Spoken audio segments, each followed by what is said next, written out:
안녕하세요. 아침의 광장 손지민입니다. 총선을 50여일 앞두고 보내는 설 명절.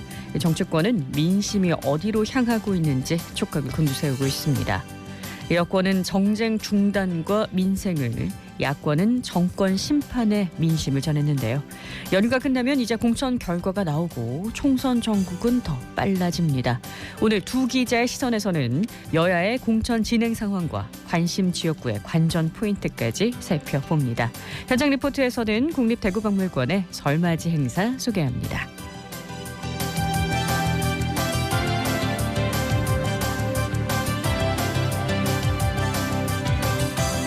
2월 12일 월요일 아침의 광장입니다. 오늘도 시사 비타민 알차게 챙겨드립니다. 먼저 이 시각 교통 상황과 날씨 알아보죠. 배아연 리포터. 네, 오늘 시내도로는 대체로 교통량이 적어 원활합니다.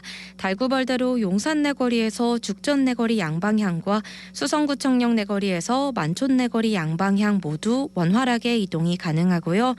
대명로 남부경찰서에서 영대병원 내거리 방향도 흐름 괜찮습니다. 성당로 두리봉 내거리에서 성당 내거리 방향 원활한 흐름 보이고 있고, 북비산로 백오개 삼거리에서 서대구역 내거리 양방향 막힘없이 지나는 모습입니다. 고속도로도 원활한 모습인데요. 중앙고속도로 춘천 방향 동명동호에서부터 다부터널 통과할 때까지 제속도 내며 지나고 있고, 경부고속도로 서울 방향 금호분기점부터 칠곡분기점 부근까지도 빠르게 지날 수 있습니다. 설 연휴 마지막 날인 오늘은 영하 2.4도로 시작했는데요. 낮부터는 고기압의 가장자리를 따라 따뜻한 남서풍이 유입되면서 당분간 기온이 평년보다 높겠습니다. 낮 최고 기온은 대구는 12도까지 올라 일교차가 다소 크게 벌어지겠습니다. 다만 오전까지는 짙은 안개가 끼는 곳이 있어 귀경길 교통안전에 주의하셔야겠고요. 차량 운행 시 감속 운행하며 추돌 사고 등 피해가 발생하지 않도록 교통안전에 각별히 유의하시기 바랍니다.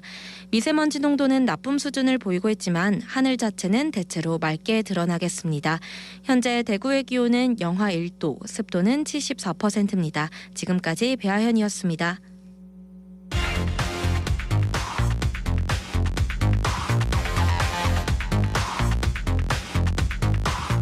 빠르고 정확하게, 명쾌하고 날카롭게, 대구 경북의 오늘을 보는 KBS 대구 아침의 광장과 함께하고 계십니다. 네, 대구 경북의 조간 브리핑으로 이어가죠. 오늘 아침 뉴스 매일신문 김윤기 기자 나오셨어요. 안녕하세요. 예, 안녕하세요. 네, 첫 소식 볼까요?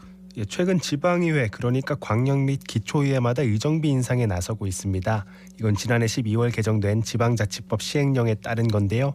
의정활동비 지급 상한이 광역의회 기준 월 150만 원에서 200만 원으로, 기초의회는 110만 원에서 150만 원으로 올랐습니다.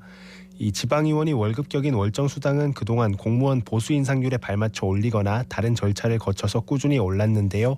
의정자료 수집이나 연구비 또 보조활동비 명목으로 지급되는 의정활동비는 2003년 지급 상한이 광역의회 150만 원, 기초의회 110만 원으로 결정된 이후 상한선이 20년간 유지됐습니다.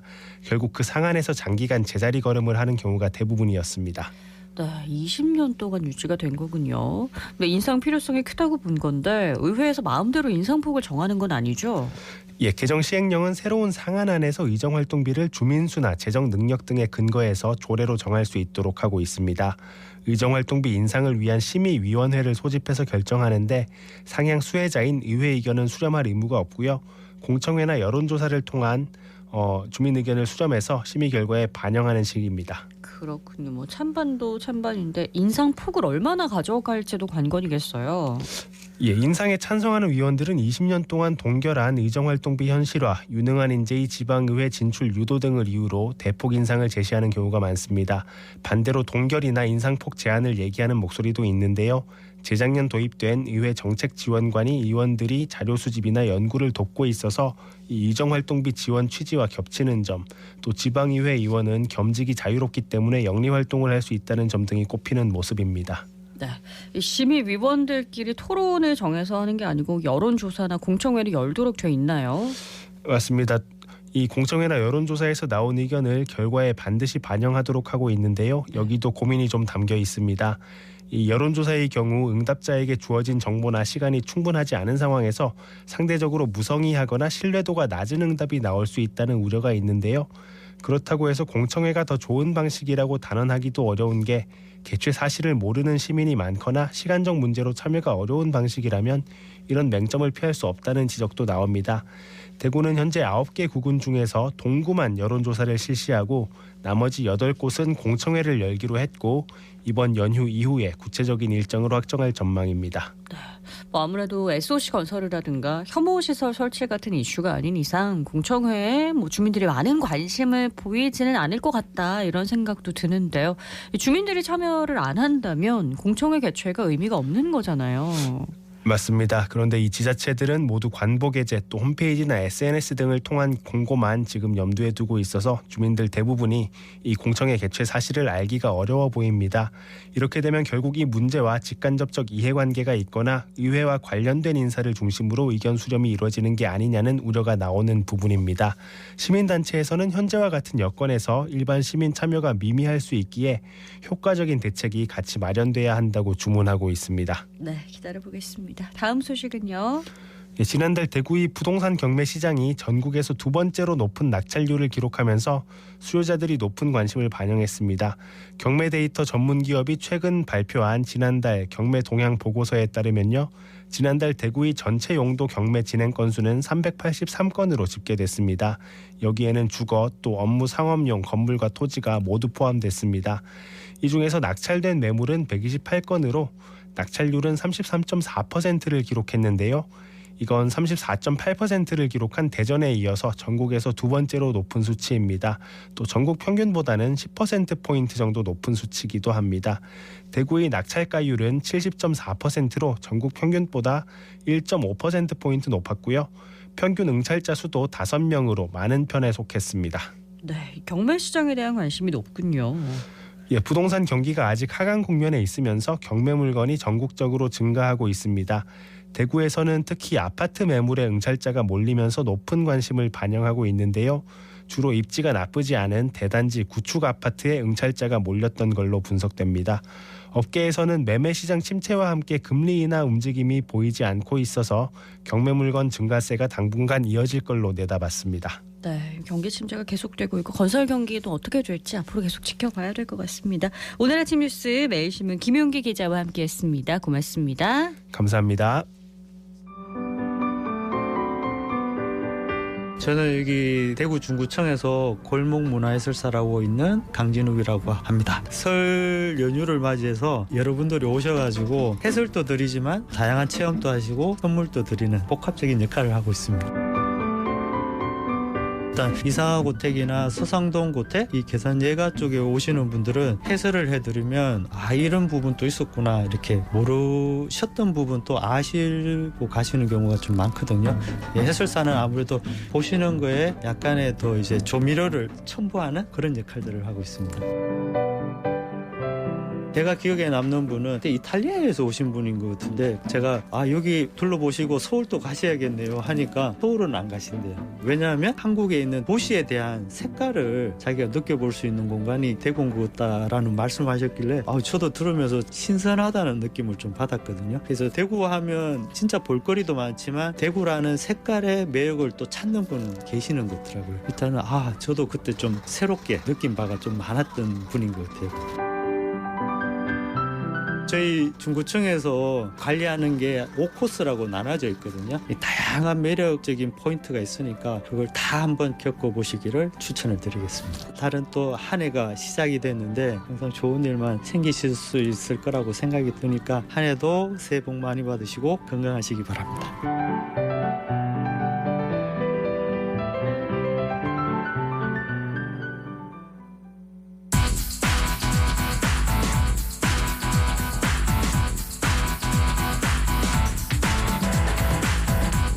지역 현안을 보는 눈은 넓고 분석은 깊이 있습니다. 두 기자의 시선 100대 1000. 경향신문 백경열 기자, 뉴스민 천용길 기자 두 분과 함께합니다. 안녕하세요. 네, 안녕하십니까. 네, 설 연휴 22대 총선을 향한 정치권의 움직임은 빠르고 분주합니다. 먼저 여야의 설 메시지와 지역구 후보들의 움직임부터 살펴볼까요? 네, 새해 복 많이 받으십시오. 네. 여야가 이런 설 메시지를 많이 냈습니다. 네. 물론 청취자분들도 복 많이 받으시고요. 총선을 코앞에 두고 있어서인지 어느 때보다 좀 더 적극적인 모습이었다 이런 느낌이었습니다. 네. 대통령실도 보셨는지 모르겠는데 합창 형태로 메시지를 낼 정도였습니다. 여야는 구도 짜는데 열중을 하는 모습입니다. 정권 심판론 또 운동권 퇴진론이 맞서는 가운데 대통령 신년 대담에 대한 평가도 좀 엇갈리는 모습이었어요. 지역 예비 후보들도 설 명절에 인사를 좀 적극적으로 하면서 얼굴 알리기에 좀 분주한 모습이었습니다. 네, 이 윤석열 대통령의 그 합창으로 인해서 이 변진섭 씨가 다시 소환이 됐는데요. 이 연휴를 앞두고 여러 가지 큰 이슈가 또 있었습니다. 이 준연동형 비례대표제 유지하는 쪽으로 좀 결론이 났고 네. 이 더불어민주당 이재명 대표가 연합위성정당 이 비례정당 을 원내에 있는 세 개 정당에게 참여를 또 요청을 했습니다. 또 제3지대 이 빅텐트도 이 설 연휴 밥상에 올리기 위해서 이 통합을 또 발표했는데요. 이 개혁신당 또 새로운 미래 원칙하상식 이 새로운 선택 4개 세력이 참여하고 있는데 이 정당 명칭은 이준석 대표가 주도하는 이 개혁신당으로 합의를 또 했습니다. 그렇습니다. 다들 바쁜 행보를 보였어요. 자, 이제 관심의 눈은 각 당의 지역구 공천에 집중됩니다. 공천 룰에 따른 진행 상황 짚어보면요. 네, 먼저 국민의힘입니다. 설 연휴 직후 이제 면접이 예정돼 있는데요. 이르면 오는 18일부터 단수 추천 지역구를 발표한 이후에 경선 등 추가 일정을 진행할 것으로 보입니다. 처음으로 시스템 공천을 도입하겠다고 밝힌 상황이에요. 경쟁력과 도덕성, 당무 감사와 당 기여도, 면접 등을 좀 정량평가하겠다는 건데요. 정량평가. 그렇습니다. 1차에 29명이 부적격 대상자로 컷오프 됐습니다. 동일 지역구 이제 3선 이상 현역 의원에 대한 감점은 예외 없이 적용이 되는데 지역에선 대구 수성을에서 수성 갑으로 변경한 이제 주호영 의원이 감점 대상이 되겠습니다. 네, 우리 대구 경북 지역 같은 경우에는 이 국민의힘 공천 과정에서 얼마나 현역 의원들이 공천 배제될 거냐 이게 관심사였습니다. 그런데 이 25명의 이 국회의원들이 있는데 공천 완전 배제 대상은 이 2명입니다. 이 상대적으로 적기 때문에 현역 의원들은 좀 안도의 한숨을 쉬었는데 이 설 연휴를 거치면서 본격적인 또 압박이 시작됐습니다. 이 국민의힘 지도부가 중진의 희생을 강조하면서 영남권이죠. 이 김태우 의원이 김두관 민주당 의원이 있는 양산시 출마를 또 받아들인 겁니다. 이게 같은 영남인데 부산 경남은 이렇게 움직이는데 TK는 뭐 하냐 이런 목소리가 나올 수가 있거든요. 최근에 이 전직 영천시 의원들이 주축이 됐던 이 영천을 사랑하는 원로들이 지난달 23일 이만희 의원에 대해서 공천 배제해달라 이런 내용의 건의문을 또 청원한 사실이 알려졌고요. 이 포항의 북구 당원 협의회는 일부 시도의원 4명이 7일에 기자회견을 열고 김정재 현역 의원의 예비후보 사퇴와 이 불출마를 공개 촉구하고 나서기도 했습니다. 네, 아주 공개적인 행보가 많아요. 자, 지역에서 지역구 의원을 압박하는 이런 모습들 쉽지 않은 행보인데 계속해서 나오고 있습니다. 여당의 공천 작업 잘 마무리될 수 있을까요? 올해 국민의힘은 총선 공천 심사 여론조사 문항에서 사지선다형이 아닌 1대1 가상의 양자 대결을 묻는 방식을 택했습니다. 대구 전역에선 국힘 소속 44명이 공천 심사를 신청을 했는데요. 예비후보 등록 기준으로 민주당이 8명, 진보당과 개혁신당 2명, 자유통일당 4명, 한국국민당 1명, 무소속 2명입니다. TK 지역은 야권과 무소속 예비 후보 수가 절대적으로 좀 적기 때문에 당대당 비교는 크게 좀 의미가 없어서 이 후보 경쟁력은 물론이고 예비 후보 간의 격차조차도 좀 크지 않을 가능성이 높다 이런 지적이 있습니다. 네, 여기다가 전국적으로 용산 출신의 인사들이 어디에 도전장을 내미느냐. 특히 이 38명이 도전장을 내밀었는데 이 비서관급 이상 중에서는 13명 중 9명이 국민의힘 현역 의원이 있는 우리 지역구에 또 신청을 냈습니다. 네. 우리 지역에서 보면 대구 북구갑, 경북 구미을인데 이 구미을 지역은 2명이나 용산 출신이 또 경쟁을 하고 있거든요. 아무래도 용산 출신 인사들이 국회에 들어가기에 이 대구 경북 지역이 유리한 만큼 공천 과정을 좀 받아들이지 않고 불합리하다 라고 비판하면서 무소속 출마하는 예비 후보들이 나올 가능성도 좀 커 보이는 지역입니다. 아, 용산 출신도 무소속으로 출마할 가능성이 있다 이렇게 보시는 거예요? 용산 출신들에게 가점을 주는 거 아니냐라고 하면서 이 지역에 활동하던 인사들이 무소속 출마도 열려 있다고 보시면 좋을 것 같습니다. 그렇습니다. 민주당 상황은 어떤가요? 네, 24곳에 이제 단수 공천을 확정을 했는데 대구는 동구갑, 북구을, 수성구갑, 달서구갑 이렇게 4곳입니다. 몇 차례 미뤘던 이제 현역 의원 평가 하위 20%에 대한 대상자 통보도 좀 앞두고 있는데 이를 두고 비명계 살생부라 이런 좀 말이 떠돌고 있습니다. 민주당에선 최근 며칠간 친명 간의 좀 갈등이 커진 모습인데 이르면 이달 중순 이후에 좀 드러날 가능성이 있는 임종석 전 비서실장의 공천 여부가 이 계파 갈등의 좀 분수령이 될 것으로 보입니다. 네, 더불어민주당의 우리 지역을 보면 대구 12개 지역구 중에 8곳만 예비후보가 등록을 했고 이 경북은 13곳 중에 아직 절반도 이 예비후보가 등록되지 않은 상황입니다. 그런데 민주당은 역대 여당이던 2004년과 2020년에만 전 지역구 후보를 공천을 했고 이 다른 때에는 전 지역구에 우리 지역은 후보 공천을 못했거든요. 이 중앙당이 대구 경북 지역에 이 전략적인 중요성을 좀 강조하지 않고 있어서 아마 전 지역구 공천은 어렵지 않을까 이렇게 보여지는데 후보를 다 내는 것보다 유권자들에게 좀 의미 있는 후보를 발굴하고 내놓는 것이 중요하지 않을까 싶습니다. 아, 그래도 유권자를 다 안 내놓는 게 우리 지역 입장에서는 네. 좀 홀대하는 게 아니냐 이런 생각이 들긴 들어요. 그렇죠.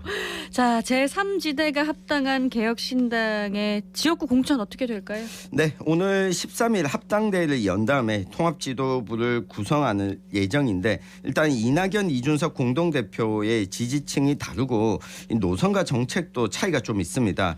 결국 지역구 공략이 핵심인데 호남에서 이낙연, 영남에서 이준석 두 대표가 출마하면서 흐름을 만들어 나갈지가 관전 포인트가 아닌가 싶습니다. 이미 양쪽에서 출마를 밝힌 인사들에다가 추가적인 출마자 영입이 어떨지도 관심사입니다. 지역구 공천의 경우 그 개혁신당이 이준석 대표를 중심으로 이제 먼저 조직된 직후 좀 기자회견이 지역에서 있었습니다. 자리에서 그런 언급이 있었는데 네. 지난달에 이제 천하람 최고위원이 이제 대구를 찾아서 아시아 포럼 20일에서 대구 전 지역구에 공천할 수 있을 것이다 이렇게 자신을 한 바 있거든요. 지금 또 영남권의 합당을 통해서 영남권에 집중할 수 있는 상황이 된 만큼 그렇게 좀 가능하지 않을까 이런 생각이 들고요.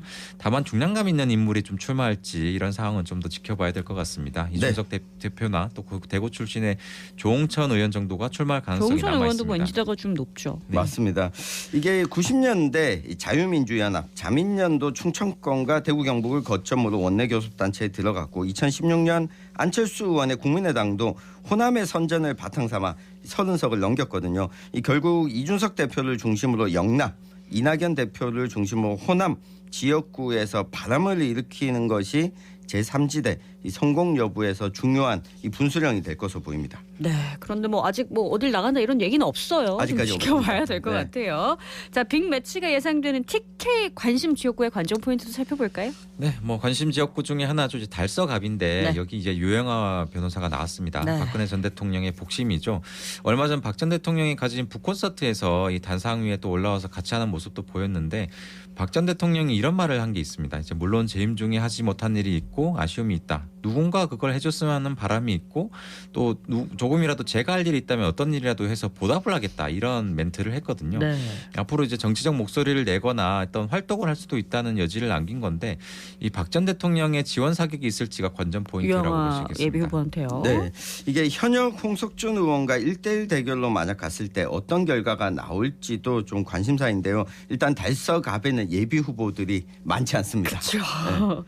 그리고 달서구 지역에 또 뜨거운 선거구가 있잖아요. 네, 달서구 병입니다. 가까스로 달서구가 3석을 유지하게 됐는데 이 김용판 의원이 현역입니다. 이 권영진 전 대구시장이 일찌감치 도전장을 내밀면서 현역으로는 흔치 않게 김용판 의원도 예비후보 등록을 아주 했습니다. 일찌감치했어요. 네, 이 지역에서 또 3선을 했던 우리공화당의 조원진 대표도 출마하겠다고 밝힌 상황이고 이 진보당 최용호 예비후보도 등록을 해서 이 다자구도가 치러지는 몇 안 되는 이 대구의 선거구입니다. 네. 게다가 신청사 건립을 두고 홍준표 대구시장과 이 권 전 시장의 대리전 양상이 벌어지는 곳이기도 합니다. 여러모로 지켜보기 재밌을 것 네. 같습니다.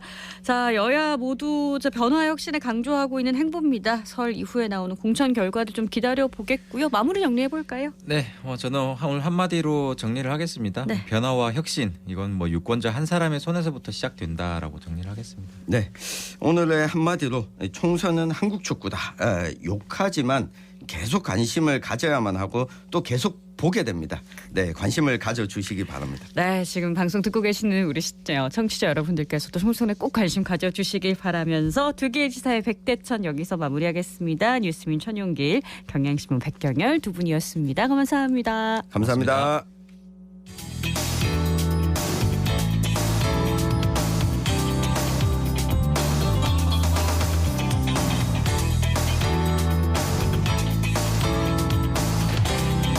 국립대구박물관에서는요, 설 연휴 기간 동안 설맞이 문화 행사를 진행하고 있는데요. 서유리 리포터가 다녀왔다고 해요. 어서 오세요. 네, 안녕하세요. 국립대구박물관에서는 청룡의 해를 맞아서 2월 9일과 11일에 청룡 문화재 일러스트 컬러링과 청룡 복주머니 만들기 등 체험 행사를 진행했습니다. 용의 얼굴이 그려진 복주머니를 목에 걸고 있는 어린이들도 곳곳에 보였고요. 또 박물관에서 소장하고 있는 보물 1410호 금동당간 용두를 직접 색칠하면서 문화재에도 관심 갖는 학생들 많았는데요. 현장 소리와 참여자들의 이야기 들어보시죠. 아빠 하나 붙였어. 하은이도 하나 붙여봐. 아빠가 하은이가 한번 붙여볼까 이제? 응. 어때? 좋아. 뭐가 만들어진 거야 이게?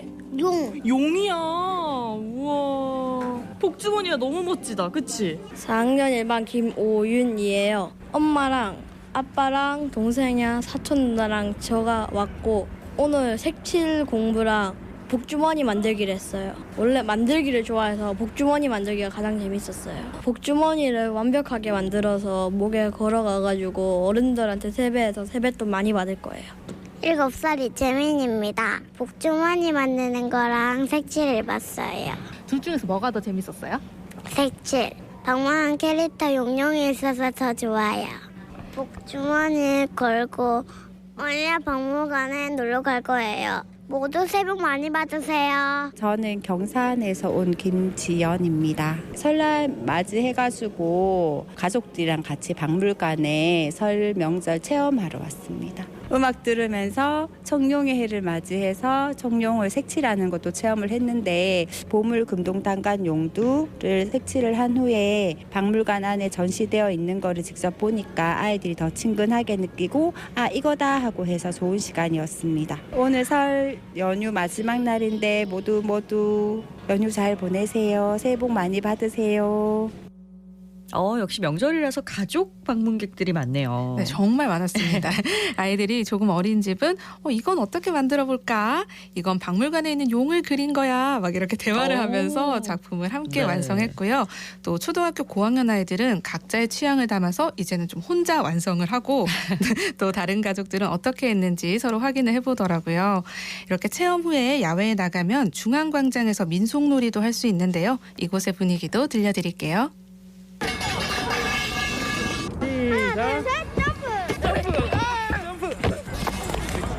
현진아, 윤 나왔어, 윤. 와, 신난다. 하나, 둘, 셋, 넷. 나는 거리네. 저는 1학년 4번 영신초등학교 하현진입니다. 윷놀이, 활쏘기, 널뛰기, 굴렁쇠 굴리기. 이렇게 해봤어요? 네. 윷놀이가 제일 재밌었어요. 저는 평소에 컴퓨터 게임 많이 하는데요. 바깥에 나가서 가족들이랑 노니까 너무 재밌었어요. 설날 말고도 가족이랑 같이 노는 곳이 있었으면 좋겠어요. 옥곡초등학교에 이제 5학년 올라가는 이하윤입니다. 설날에 집에서는 못하는 거 할 수 있어서 좋았어요. 방송 들으시는 분들도 새해 복 많이 받으세요. 저는 김다인입니다. 예전에 학교에서 해서 좋았는데 여기서 한 번 더 하니까 더 좋았어요. 저는 투어가 제일 재밌었는데 투어할 때 제가 세 개를 넣어서 기분이 너무 좋았어요. 가족들이랑 같이 놀아서 좋았는데 다른 친구들도 와서 놀고 가면 좋겠어요. 설날하면 윷놀이 빠질 수 없는데요. 또 어떤 놀이 해볼 수 있나요?